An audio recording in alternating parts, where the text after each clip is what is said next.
Definidos os confrontos do mata-mata na Eurocopa, quais os duelos mais esperados, mais difíceis?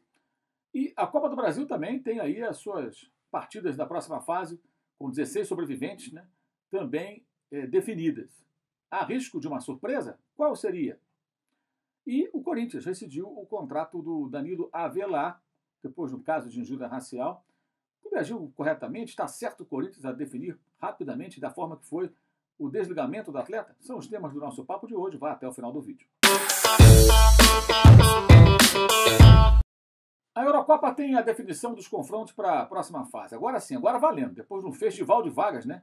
Você tinha ali terceiros colocados se classificando, só 8 de 24 seleções foram eliminadas, ou seja, um regulamento muito generoso, né? Parece até regulamento da Conmebol, parece até a Copa América. Mas enfim, agora o bicho vai pegar, né?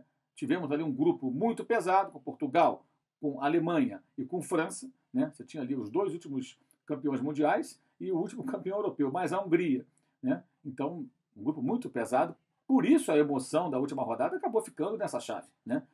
Até porque a Hungria conseguiu ser competitiva nesse grupo tão difícil. Então criou ali uma disputa, porque em outros grupos não houve tanto duelo assim. Os times mais fortes em algum momento acabavam se impondo. Então a Bélgica enfrenta Portugal, duelo importante, é um semifinalista da Copa contra o campeão europeu. A Itália pega a Áustria, a Itália se recuperando, Itália favorita. França contra a Suíça, França favorita.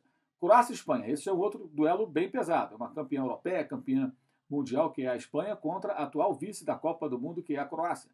Suécia e Ucrânia é o confronto tecnicamente mais fraco, né? Um jogo de dois times muito defensivos e é o jogo do qual se espera menos, eu acho. Inglaterra e Alemanha, aí você vai reviver grandes duelos, final de Copa do Mundo, muita história. A Alemanha muito regular e a Inglaterra tentando crescer e se firmar. Vejo, deve ser um jogo mais equilibrado, mas as duas seleções com boas chances. Holanda e República Tcheca, favoritismo holandês, embora a Holanda seja uma seleção jovem em reformulação, é mais time do que a equipe tcheca, que não é das mais brilhantes. E País de Gales contra a Dinamarca, um certo equilíbrio, um futebol de mais qualidade. Os dinamarqueses tradicionalmente são assim, e os galeses têm bons jogadores, é um time que consegue, acho que, apresentar um futebol interessante para uma boa partida. Mas os mais difíceis duelos, os mais esperados, certamente serão Bélgica contra Portugal, Croácia contra Espanha e Inglaterra contra a Alemanha, pela qualidade dos elencos ou pela história embutida nesses confrontos. Agora vai ficar interessante realmente a Eurocopa, porque até agora bons jogos tivemos, mas a disputa por vagas e tudo, ela não é tão acirrada como poderia por conta desse festival de vagas distribuídas para equipes que ficam em terceiro lugar, né? A Copa do Brasil também definiu os seus confrontos. Os dois sortudos, Flamengo e Santos, vão enfrentar times da Série D do Campeonato Brasileiro. Em contrapartida, teremos duelos de times de Série A. É o caso do Bahia enfrentando o Atlético Mineiro e o Atlético Paranaense contra o Atlético Goianiense. O Galo é favorito? Sim. O Atlético Paranaense é favorito? Também. Mas são confrontos mais equilibrados pelos momentos dos clubes. Em contrapartida, né, o Fluminense vai enfrentar, por exemplo, o Criciúma, que está na terceira divisão do futebol nacional. O Flamengo terá pela frente o ABC da Série D, dado como o Juazeirense, adversário do Santos. Então o Flamengo e o Santos se deram bem no sorteio. O jogo que eu acho que pode mais provocar surpresas, salvo uma mudança muito grande no comportamento das equipes até as datas das partidas, é o jogo de São Paulo e Vasco, ou os jogos de São Paulo e Vasco. Lembrando o seguinte, São Paulo vive uma fase de extrema irregularidade, perdeu jogadores, desfalques, é verdade, mas o futebol subiu também. E o Vasco, embora venha mal, o Vasco, no ano passado mesmo, foi rebaixado, mas ganhou de São Paulo São Januário e empatou jogando no Morumbi. Não perdeu para o São Paulo. Pelo contrário, só deixou 2 pontos pelo caminho, com toda a dificuldade que o Vasco teve na temporada 2020. E o Vasco, nessa temporada, fez um jogo muito bom contra o Flamengo no estadual e venceu o Flamengo por 3-1 com muita autoridade. O Vasco pode encaixar, eventualmente, um bom jogo contra o São Paulo, num duelo de mata-mata, e vencer uma partida, construir uma vantagem, enfim.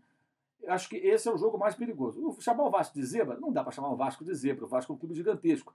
Mas o momento é muito inferior ao do São Paulo. Então, o São Paulo é favorito e o Vasco pode surpreender. Acho que esse pode ser o duelo mais esperado e com capacidade de causar algum tipo de surpresa, porque muita gente vai achar que o Vasco não tem chance, mas ela existe. A rescisão de Danilo Avelar, depois do episódio no qual ele se envolveu, de injúria racial, né?